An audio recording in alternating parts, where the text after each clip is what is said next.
Hello everyone साटिस्फायर रे आपण मानक स्वागत। आमे दशम श्रेणी भूगोल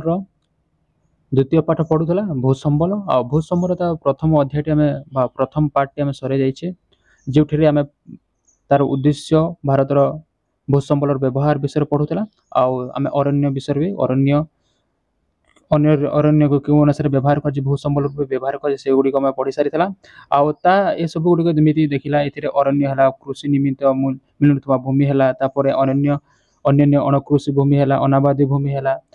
एपरी भाव में आम सब गुड़िक पढ़ुला आउ देखीला तार अरण्य केते भाग नि भारत में केते भाग शतकड़ा निटा विषय में पढ़ी तार नीति गुड़ाक कौन अच्छे तार असुविधा गुड़िक आम पढ़ी सारी अरण्यर तापर आम देखुला भारतर विवरणी पड़ीला अरण्यर तापर आम पढ़ु सारा तार अरण्य क्षयभूमि ये सब गुड़ाक पढ़ी जो तराई केमी सृष्टि होगी भूमि को नष्ट करुचे से विषय में आम पढ़ी सारी जो मैंने देखी न पार्ट वन लिंक देदेवी आपने देखी ने आज आम तार अरण्यर जो मुख्य कारण रोचे क्षयर से गुड़िक आम पढ़ा आते भी सब गला रहा उद्देश्य अनुसार जो किसी व्यवहार कर भू संबल को से अनुसार आम पढ़ा ठीक अच्छे पे अरण्य क्षयर मुख्य कारण कौन हो जनबसति तापर विशेषकर नगरीकरण जो भूमिर आवश्यकता वृद्धि पाऊँच कृषि भूमिर आयतन वृद्धि स्थानांतरित कृषि जमी कहला जनबसति भूमि को आम जमी जंगल क्षय कर विभिन्न प्रकार कंपानी स्थापन करें आम रही घर बनचु से आम अरण्य के क्षय कर जनबसति द्वारा कौन हो भूमिर अरण्यर क्षय घटुची नगरीकरण भूमि आवश्यकता वृद्धि होतापर कृषि भूमिर आयतन वृद्धि आम चाषबास करने कौन कर जंगल काटिक से चाषबास करुचु स्थानांतरित कृषि पिला स्थानांतरित कृषि द्वारा कौन हो अरण्य क्षय मुख्य कारण हो देख पे अरण्य कृषि कहले जो जगार पे जंगल को काटी निआ लगे से पोड़ी देकी चाष कराए आ चाष कर सारापर से गोटे स्थान अन्य स्थान को स्थानांतरित होता लोक मैंने माने जो उर्वर हार कमी जाए से अलग माने अन्य जगह को जाकि जंगल काटी से जगार निआ लगे से चाष करते प्रकार कृषि कहुए स्थानांतरित कृषि कार्य यह द्वारा भी कौन हो पे कृषि अरण्य द्वारा आम अरण्य क्षय होबार लगुच जमी व्यावसायिक कार्यकलाप द्वारा आम जंगल को नष्ट करूँ शिक्षा अनुष्ठान गमनागमन पथर विस्तृत रास्ताघाट सुविधा आम कौन जंगल के काटुचे देख बर्तमान जिते आम विजु एक्सप्रेस है विभिन्न प्रकार रास्ताघाट जाऊे आम जंगल काटिकी रास्ता करुचु ता द्वारा भी कौन हो जंगल क्षय हो गोटे कारण से परी है पे खनिज पदार्थ उत्तोलन आम खनिज पदार्थ उत्तोलन कर कारण अच्छे जल भंडार नदी उपत्यका योजना जो आम डैम कर जंगल जगार जो डैम कर जगार आम जंगल काटिक डैम बनाऊँ से पे कौन हो अरण्य क्षयर मुख्य कारण हो प्राकृतिक विपर्य तथा मानवीय कार्य जो प्राकृतिक विपर्य तथा मानवीय कार्यकलाप जो कौन हो अरण्य क्षयर मुख्य कारण घटुचे तार फलाफल कौन अच्छे जिते आम कारण देखला यह द्वारा होता तार कारण गुड़िक कौन रोचे देखा तार कारण देखला फलाफल देखा जमीक जलवायु परिवर्तन होबार आशंका अच्छी वृष्टिपात अनियमित जमी जिते खरा होते खरा होनी जो वर्षा होते वर्षा होनी एमती भाव में जो माने वृष्टिपात अनियमित चलती ऋतु परिवर्तन हो जाए तापमात्रा वृद्धि पाचे बारंबार वातावरण सृष्टि होपरी भाव में अरण्य क्षय आम फलाफल सम्मुखीन होगा पड़ुचे आम फलाफल जानला तार कारण जानला आम रोकवाई कौन पदक्षेप नहीं भारत सरकार आम ओडिशा सरकार जमीक सामाजिक नवीकरण कर कृषि क्षेत्रीय नवीकरण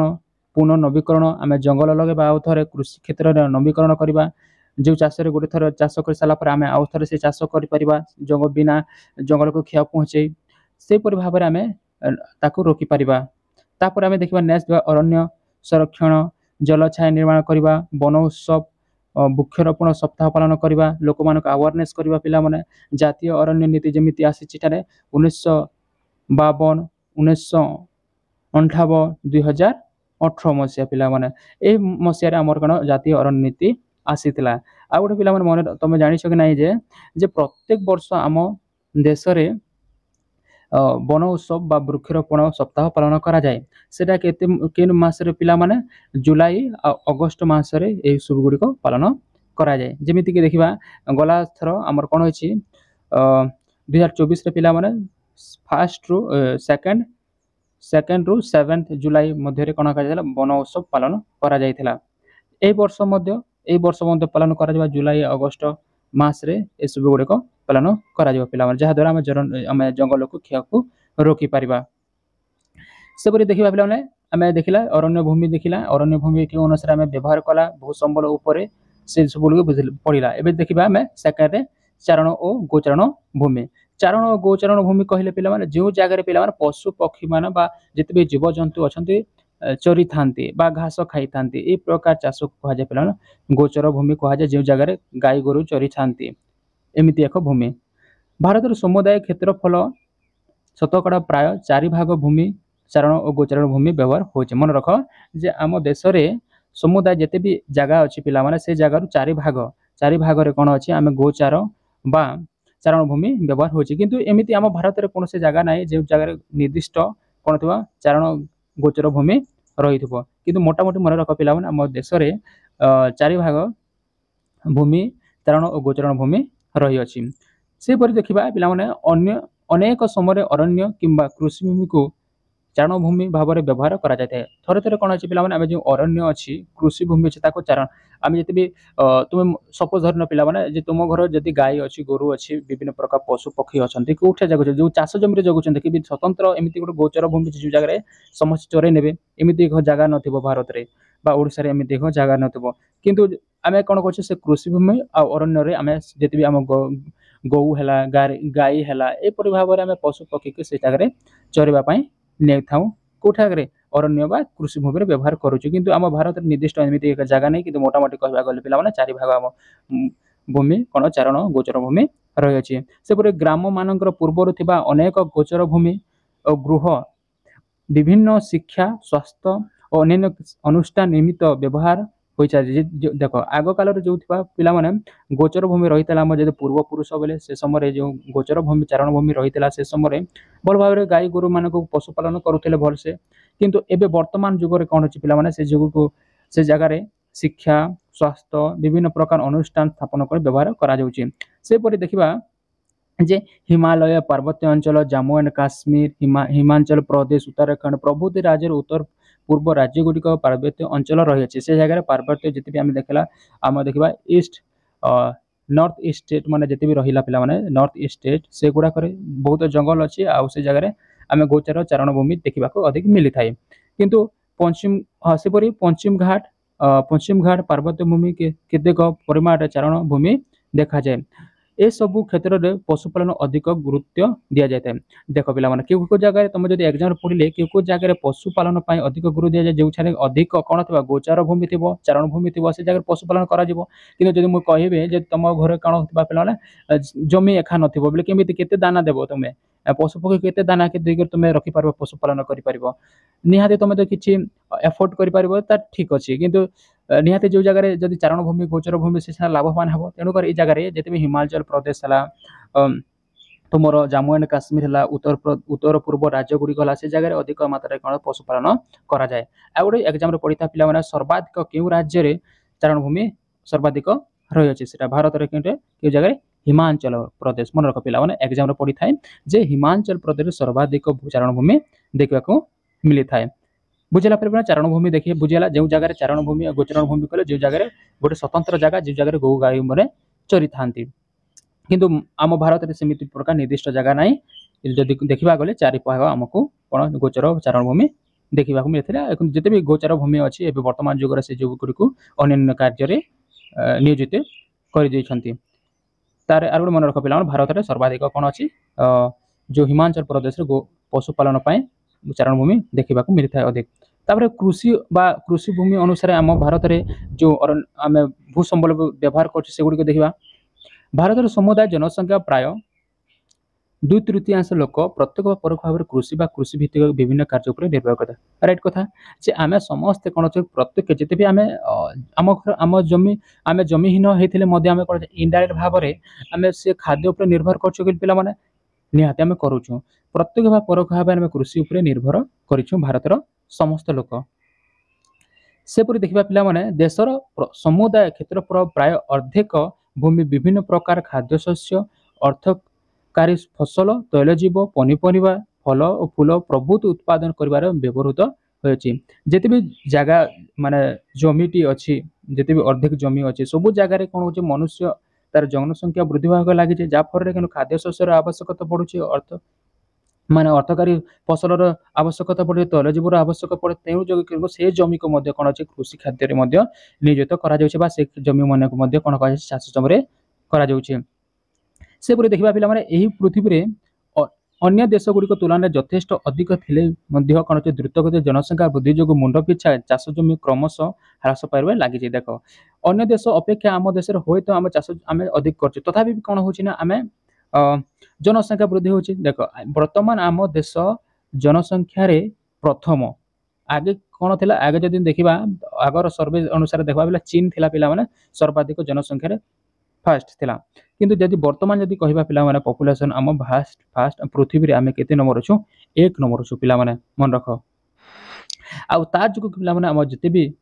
जनसंख्या वृद्धि होबा जुग आम मुंड पिछा चाष जमी क्रमशः ह्रास पारिबा लागि जे देखो तुम पूर्व पुरुष माने बा तुम दादी अजा माने केते माने 50 एकड़ 60 एकड़ तुम जमी थिबा किंतु एबे वर्तमान देख तुम समय रे बा तुम बापा समय रे देख कि जे तुम बापा रे 2 एकड़ जमी बा 3 एकड़ जमी ए भाव रे नियाति भाव रे रहिथिबो कहीं ना आम जनसंख्या दिन को दिन वृद्धि होगा लगुच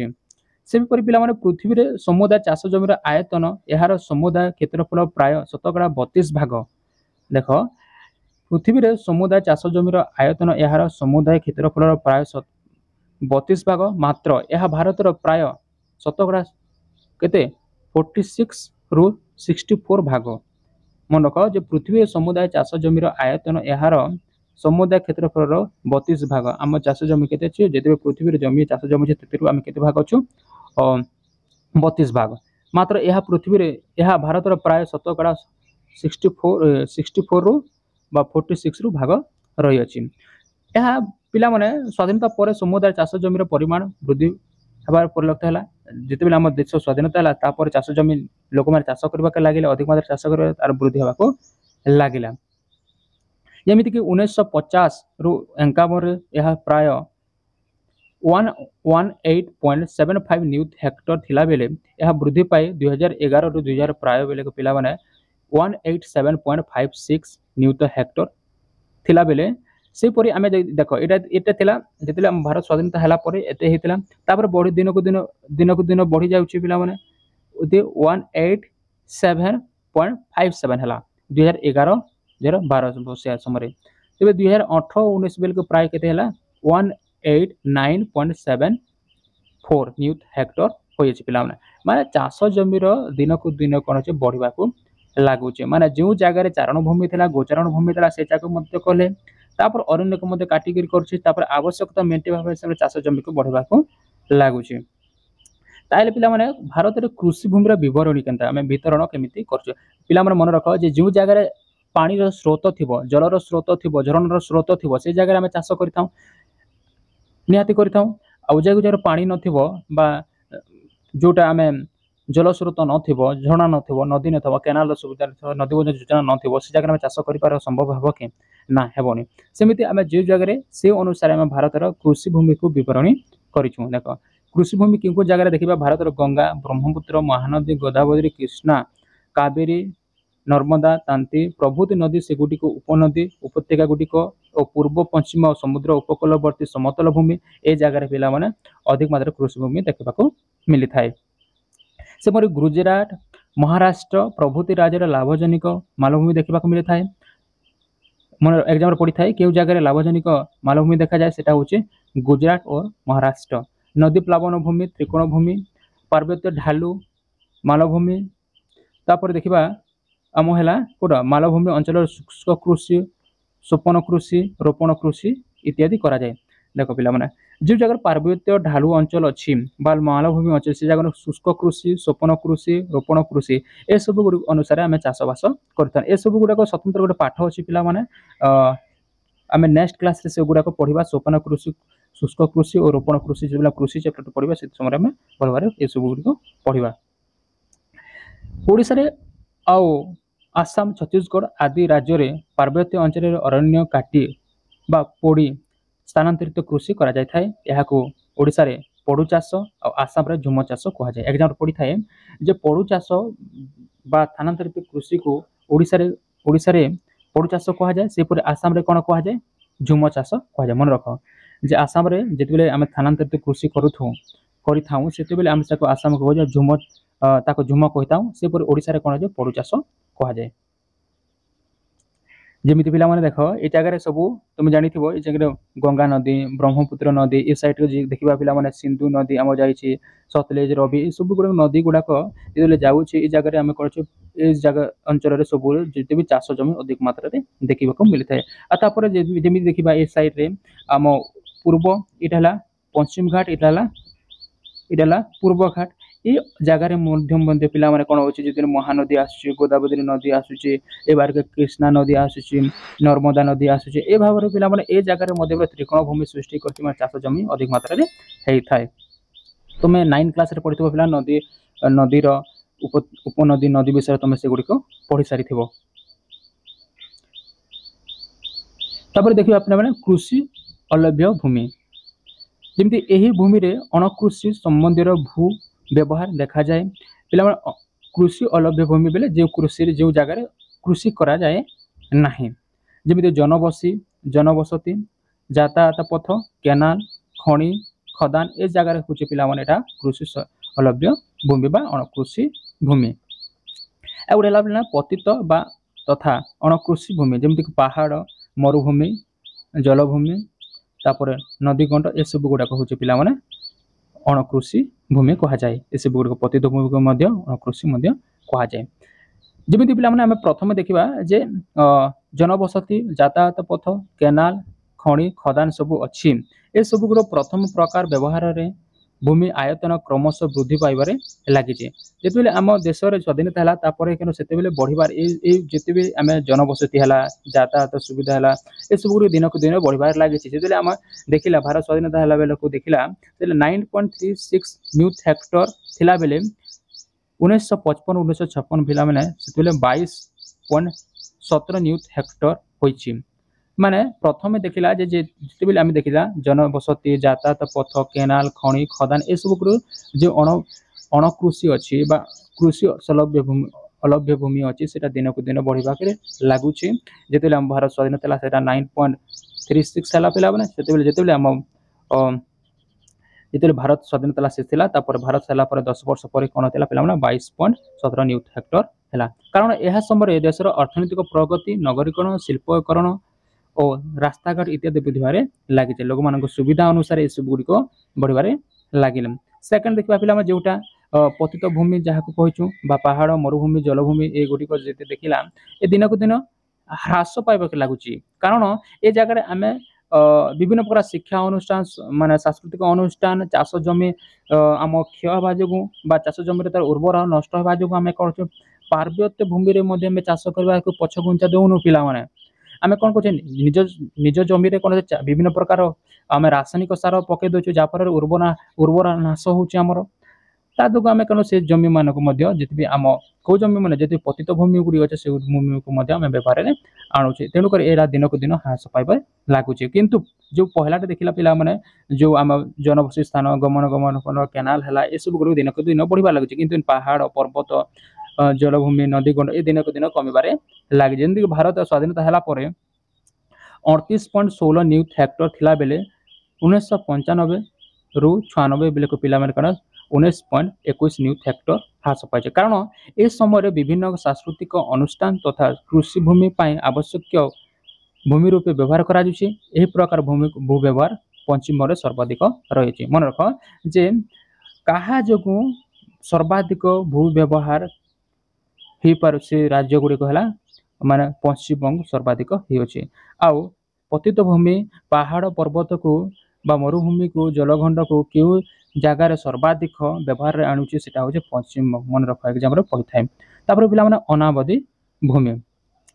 केतेक भूमि बा केतेक कृषि भूमि रे 1 वर्ष बा 2 वर्ष पाई कृषि कार्य करी जाय न थाए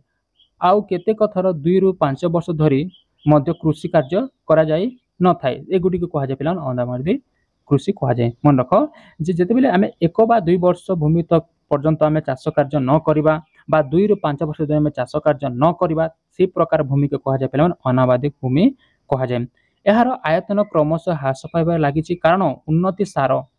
ए देख पिलामने जेतु भी अनाबादी भूमि दिनक दिन ह्रास पाइबार लागिछि कारण उन्नति सार जलसेचन उन्नति विहन विकसित चाष प्रणाली इत्यादि व्यवहार द्वारा द्रुत वृद्धि पाइबा जनसंख्या को खाद्य जोगाण करबा पाई अधिक जमी को कृषि कार्य करबार आवश्यकता पड़ुछि।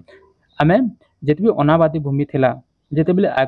आग काल रे जो अनाबादी भूमि माने थिला माने जो जगह रे चाष बास करा जाउथला 2 वर्ष 3 वर्ष पर्यंत छाणी जाथला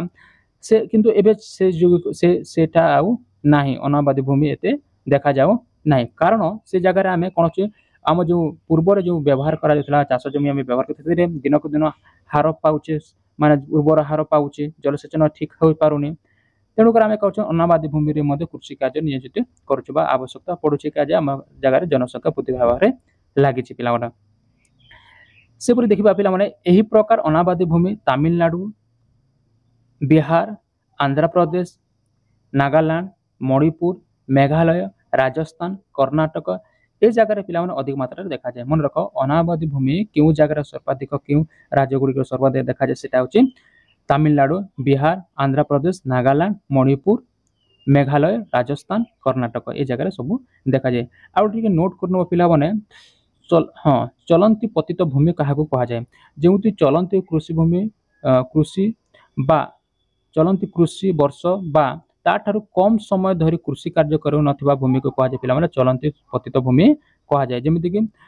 ताठारु कम माने 1 वर्षरु कम जगह जो जगह चाष करा जाए माने चाष करा जाए नाही से जाको चलंती पतित भूमि कहा जाए। पुराना पतित भूमि 1 रु 5 वर्ष पर्यंत माने 1 वर्ष रु कम हेला बेले ताको कहा जाए पिला चलंती पतित भूमि कहा जाए। मन रख 1 वर्ष रु कम हेले ताको कहा जाए चलंती पतित भूमि किंतु 1 वर्ष रु 5 वर्ष मध्य कृषि कार्य न हेले ताको पर कहा जाए पिला पुराना पतित भूमि कहा जाए। मन रख एग्जाम रे पढ़ी थाए सब गुडक तापर अन्य अणकृषि भूमि जेमिति कि एक प्रकार भूमि ग्राम सहर इत्यादि जनबसती रास्ताघाट रेलपथ विमान बंदर पोताप स्रोत शिक्षा स्वास्थ्य और विभिन्न प्रशासनिक अनुष्ठान स्वास्थ्य चारण गोचारण भूमि फल बगीचा इत्यादि भाव में व्यवहार करा जाए। आउ जेते सब अणकृषि भूमि रहा से अनुसार आम विभिन्न प्रकार आम रेलपथ तैयारी करुचु जनबसती स्थापन करुचु रास्ताघाट बनाऊँ पिला शिक्षा अनुष्ठान बच्चे स्वास्थ्य अनुष्ठान करुचु मनुष्यर आवश्यकता अनुसार जिन चारण भूमि रहा गोचारण भूमि है फल बगीचा अनुसार सेगुड़ी आम व्यवहार करुचु। जनसंख्या अधिक चाप जो केतेक अंचल रे कृषि भूमि उपरे अरण्य सफा कर लोक मैंने घर बाड़ी निर्माण कर कौन करेंगे आ तुम निजे भाव पिला मैंने जनसंख्या दिन को दिन समस्त बढ़िबार लगी बेले कौन करेंगे जंगल काटिक से रे ना से कौटी रे ना बुझीपार तो विशेषकर सहर उपकंठरे थिबा कृषि उपयोगी भूमि को बास उपयोगी भूमि रे परिवर्तन करी बसवास करुछंती विशेषकर पिला सहर उपकंठ जो कृषि भूमि थिला से जमी आम कर बसवास करने व्यवहार करुचु पिला तापर जमीक अन्य स्थान रे कृषि भूमि रे शिल्पानुष्ठान रास्ताघाट रेलपथ इत्यादि निर्माण करा जाउची और अन्य जगह जो कृषि भूमि अच्छी पिला से जगह आम शिक्षा अनुष्ठान शिल्पानुष्ठान कंपानी गुड़िक स्थापन करुचु। तापर खनिज पदार्थ खनन आम केतेक भूमि को व्यवहार करा खनन करने देख गोटे जगह माइल्स अच्छी पिला माने मिनेराल्स माने खनन करा जाउची से जगह बेले जिते भी पाख अंचल जिते भी जमी अच्छी सब नष्ट हो चाष बास हे कि ना हेबनी आउ से प्रदूषण करदे माटी को तार माटी प्रदूषण करदे सॉइल पॉल्यूशन हो पिला माने आ जहाँपर उर्वर भी तार नाश हे से जमी चाष जमी कार्य करें आम मौलिक आवश्यकता प्राय पिला माने 95 भाग आम कौठार मिली थाए आमको भूमि एका मिलता है जमीक खाद्य वस्त्र बासगृह भूमि आम ही पाई था पर अर्थनैतिक प्रगति सहित भूमिर व्यवहार विशेष परिवर्तन तथा भूक्षत जनित समस्या सम्मुखीन होगा पड़ुछि। यार प्रकृति भूक्षयर मध्य अनेकांश साहाय्य करिथाए देख पिला माने जेतेबेले आमे भूमि को जो व्यवहार करुछु 95% आमे जो आवश्यकता मौलिक आवश्यकता माने आनिबा पाई जो व्यवहार करुछु ତା ଫଳରେ ଆମ ଅର୍ଥନୈତିକ ପ୍ରଗତି ହେଉଛି ତଥାପି ବି ଆମେ କ'ଣ ଅଛି ସେଇଟା ଆମ ଆଶଙ୍କା ହେଉଛି ଯେ ଆମ ଭୂ ଜନିତ ସମସ୍ୟା ଯେମିତି ଭୂମିକମ୍ପ ହେବ, ଯେମିତି ପିଲାମାନେ ସୁନାମି ଆସିଯିବ, ଯେମିତି ପିଲାମାନେ କେତେ ସମୟରେ ଆମ ତୋଫାନ ଆସିଯିବ, ଏ ସମୟ ବିଭିନ୍ନ ପ୍ରକାର ପ୍ରାକୃତିକ ବିପର୍ଯ୍ୟୟ ଆମକୁ ସମ୍ମୁଖୀନ କରିବା। କାରଣ ଆମେ କ'ଣ କରୁଛୁ ନା ଆମେ ନିଜର ଆବଶ୍ୟକତା ମେଣ୍ଟାଇବା ପାଇଁ ବିଭିନ୍ନ ପ୍ରକାର ସମସ୍ୟାର ଆମେ ସମ୍ମୁଖୀନ, ଜଙ୍ଗଲ କାଟୁଛୁ, ଭୂମିକୁ କ୍ଷୟ କରୁଛୁ, ତାପରେ ଆମେ ଅରଣ୍ୟ କରୁଛୁ। ଏହା ଦ୍ୱାରା ଆମେ ସମ୍ଭାବନା ଅଛି ପିଲାମାନେ ଏସବୁ ଗୁଡ଼ିକ ହେବାର। ତେଣୁକରି ଆମେ ସୁରକ୍ଷିତ କରିବା, ଆମେ ଅରଣ୍ୟକୁ ସୁରକ୍ଷିତ କରିବା, ଭୂମିକୁ ସୁରକ୍ଷିତ କରିବା, ଆମେ ଗଛ ଲଗାଇବା, ସବୁକିଛି ଆମେ ଭଲ ଭାବେ କରିବା, ଯାହା ଯୋଗୁଁ ଆମେ ପିଲାମାନେ ଆମେ ଆମ ମୌଳିକ ଯେଉଁ ଆବଶ୍ୟକତାକୁ ଭଲ ଭାବରେ ଆମେ ମେଣ୍ଟାଇ ପାରିବା। ନହେଲେ ଆମେ ଏମିତି ମେଣ୍ଟୁଥିବା ଆମର ଏମିତି କ୍ଷୟ ହେଉଥିବ ପିଲାମାନେ। ଆଧୁନିକ ଭାରତରେ ପ୍ରାୟ ହ୍ରାସ ପାଇଛି କ୍ଷତି ଭୂମି ବା ଡେଜର୍ଟ ଲ୍ୟାଣ୍ଡ ପିଲାମାନେ ପ୍ରାୟ 130 ନିୟୁତ ହେକ୍ଟର, ଏଥିରୁ ପ୍ରାୟ 28 ଭାଗ ହେଉଛି ଅରଣ୍ୟ ଭୂମି। ଆମେ ଯେତେବେଳେ ଜମି ପିଲାମାନେ ନଷ୍ଟ କରୁଛୁ, ପିଲାମାନେ ଭୂମି ନଷ୍ଟ କରୁଛୁ, ସେଥିମଧ୍ୟରୁ ଆମ ଭାରତରେ କେତେ 130 ନିୟୁତ ହେକ୍ଟର ପିଲାମାନେ, ସେଥିମଧ୍ୟରୁ ଆମେ 28 ଭାଗ କାହାକୁ ନଷ୍ଟ କରୁଛୁ? ଅରଣ୍ୟ ପିଲାମାନେ। ଆମେ ଯାହାକୁ ଯିଏକି ଆମେ ଅକ୍ସିଜେନର ମାନେ ମୁଖ୍ୟ ପାତ୍ର, ତାହାକୁ ଆମେ ନଷ୍ଟ କରୁଛୁ ପିଲାମାନେ। ତେଣୁକରି ଆମେ ସେଟାକୁ ବଞ୍ଚେଇବା, ଆମେ ଏଇଟାକୁ କମେଇବା ପିଲାମାନେ। ଆମେ ତାର ଏହା ଯେଉଁ ଆମେ ହ୍ରାସ କରିବା, ଏହାକୁ ଆମେ ମିନିମମ୍ 2025 ଚାଲୁଛି ପିଲାମାନେ, 2030 ପର୍ଯ୍ୟନ୍ତ ଆମେ ସେଗୁଡ଼ିକୁ ଆମେ ମିନିମମ୍ ରଖିବା 50ରୁ 60% ଆମେ ସେଥିରୁ କମେଇବା ପିଲାମାନେ। ଆଉ ଜମିରେ ଯେଉଁ 28 ଅଛି ପିଲାମାନେ ମିନିମମ୍ ତାକୁ 10, 5 ଏମିତି ରଖିବା, ଯାହାଦ୍ୱାରା ଆମେ କ'ଣ ଭୂକ୍ଷୟକୁ ଆମେ ବଞ୍ଚେଇ ପାରିବା ପିଲାମାନେ। ତାପରେ 56 ଭାଗ ହେଉଛି ଜଳ ଦ୍ୱାରା କ୍ଷୟକ୍ଷତି ଭୂମି। ମନେ ରଖ, ଏକ୍ସାମ୍ପଲ୍ ପଡ଼ିଥାଏ। 28 ଭାଗ ହେଉଛି ଅରଣ୍ୟ ଭୂମି, ଏଥିମଧ୍ୟରୁ 130 ନିୟୁତ ହେକ୍ଟର ମଧ୍ୟରୁ 28 ଭାଗ ହେଉଛି ପିଲା ଅରଣ୍ୟ ଭୂମି, 56 ଭାଗ ହେଉଛି ଜଳ ଦ୍ୱାରା କ୍ଷୟତ ଭୂମି ଓ ମନୁଷ୍ୟକୃତ କ୍ଷୟକ୍ଷତ ଭୂମି। 56ରେ ଅଛି ପିଲାମାନେ ଜଳ ଦ୍ୱାରା ଆଉ ମନୁଷ୍ୟକୃତ, ଏଇଟା ଆସୁଛି। ତାପରେ ଅରଣ୍ୟ କ୍ଷୟର ଅଧିକ ପଶୁଚାରଣ,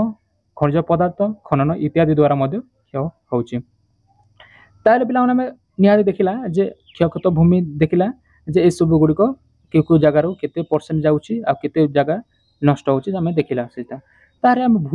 ଯେଉଁ ସମସ୍ୟା ଅଛି ପିଲାମାନେ ତାକୁ ସମାଧାନ କେମିତି କରିବା? ଏ ଯେଉଁ ସମସ୍ୟା ଦେଖିଲା ଯେ ଆମେ ଯେଉଁ ଭୂକୁ ନଷ୍ଟ କରୁଛୁ ବା ଭୂମିକୁ ନଷ୍ଟ କରୁଛୁ ପିଲାମାନେ, ତା ଦ୍ୱାରା ଆମେ ଯେଉଁ ସମସ୍ୟାର ସମାଧାନକୁ ଆମେ କେମିତି କରିପାରିବା? ଯେମିତିକି ଭୂକ୍ଷୟର ସମସ୍ୟାର ସମାଧାନ ପାଇଁ ବିଭିନ୍ନ ପ୍ରକାର ଉପାୟ ଅନୁସରଣ କରାଯାଇଛି, ଯେମିତିକି ନବୀକରଣ କରିବା, ପୁନର୍ବାର ଆମେ ଗଛ ଲଗାଇ ପାରିବା, ନିୟନ୍ତ୍ରଣ ପଶୁଚାରଣ କରିପାରିବା। ତାପରେ ନିୟନ୍ତ୍ରଣ ମାନେ ଆମେ ଯେତେ ଗାଈ ଗୋରୁକୁ ଚରେଇବା କଥା ସେ ଜାଗାରେ ଆମେ ଯେତେ ଚରେଇବା କଥା, ମାନେ ଦିନ ସାରା ରାତି ସାରା ସେ ଜାଗାରେ ଛାଡ଼ିବା କଥା ନୁହଁ। ଯେତେ ତାର ଆବଶ୍ୟକତା ଅଛି ସେ ଅନୁସାରେ ଆମେ ଜଗେଇବା, ଚରେଇବା, ସେମାନଙ୍କୁ ଗଛ ଲଗାଇବା ପିଲାମାନେ। ତା ଦ୍ୱାରା ଆମେ ବହୁତ ସମସ୍ୟାକୁ ଆମେ ସମାଧାନ କରିପାରିବା। ତାପରେ ପ୍ରତିରକ୍ଷା ବଳୟ ରୂପ କୃଷି ଅରଣ୍ୟକୁ ଭୂମିର ସଂରକ୍ଷଣ କରିବା, ପଶୁଚାରଣ, ବାଲୁକା ପାହାଡ଼ ଇତ୍ୟାଦି ବୃଦ୍ଧିର ସଂକୋଚନ। ତାପରେ ଆମେ ଶିଳ୍ପ କ୍ଷେତ୍ରରୁ ନିର୍ଗତ ବର୍ଜ୍ୟବସ୍ତୁକୁ ସୁପରିଚାଳନା କରିବା, ଆମେ ତାକୁ ରିସାଇକ୍ଲିଂ କରିପାର, ଭଲ ଭାବରେ ରିସାଇକ୍ଲିଂ କଲେ ଯାହାଦ୍ୱାରା ଆମେ କ'ଣ ଆମ ପରିବେଶ ପ୍ରଦୂଷଣ ହେବ ନାହିଁ। ନଦୀ ଦ୍ୱାରା କିମ୍ବା ପବନ ଦ୍ୱାରା ହେଉଥିବା ଭୂକ୍ଷୟକୁ ପ୍ରତିରୋଧ କରି ତାର ଆମେ କ'ଣ କରିବା ପିଲାମାନେ, ଯେଉଁ ନଦୀ ଦ୍ୱାରା ପବନ ଦ୍ୱାରା ଯେଉଁ ଭୂକ୍ଷୟ ହେଉଛି ତାକୁ ଆମେ ଭଲ ଭାବରେ ଯୋଜନା କରି ଆମେ ତାକୁ ଗୋଟେ ଡ୍ୟାମ୍ ବନେଇକି ଆମେ ଭଲ ଭାବରେ କଲେ ଆମେ ଭୂକ୍ଷୟକୁ ରୋକିପାରିବା। ଏ ଥିଲା ପିଲାମାନେ ତୁମର ଭୂ ସମ୍ବଳ ଭଲ ଭାବରେ ବୁଝି ହେଇଥିବ ପିଲାମାନେ। ଭଲ ଲାଗିଥିବ ପିଲାମାନେ ଚ୍ୟାନେଲକୁ ସବସ୍କ୍ରାଇବ୍ କରିଦେବେ ପିଲାମାନେ, ଲାଇକ୍ କରିବେ, ସେୟାର କରିବେ। ଆଉ ଆମେ ନେକ୍ସଟ କ୍ଲାସ୍ରେ ଥିବା ପିଲାମାନେ ନେକ୍ସଟ ତାର ଭୂଗୋଳ ପଢ଼ିବା ପିଲାମାନେ। ଯଦି ବୁଝି ନ ହେଇଥିବ ପିଲାମାନେ ମୋତେ କମେଣ୍ଟ ମାଧ୍ୟମରେ ଜଣାଇବେ, ମୁଁ ତାକୁ ଆଉ ସର୍ଟ ଲିଷ୍ଟ କରିବି ଆଉ ଆପଣମାନଙ୍କୁ ଆଉ ଥରେ ବୁଝେଇଦେବି ସେଗୁଡ଼ିକୁ ପିଲାମାନେ। ଦେଖା ହେବ ପିଲାମାନେ ନେକ୍ସଟ ଭିଡ଼ିଓରେ।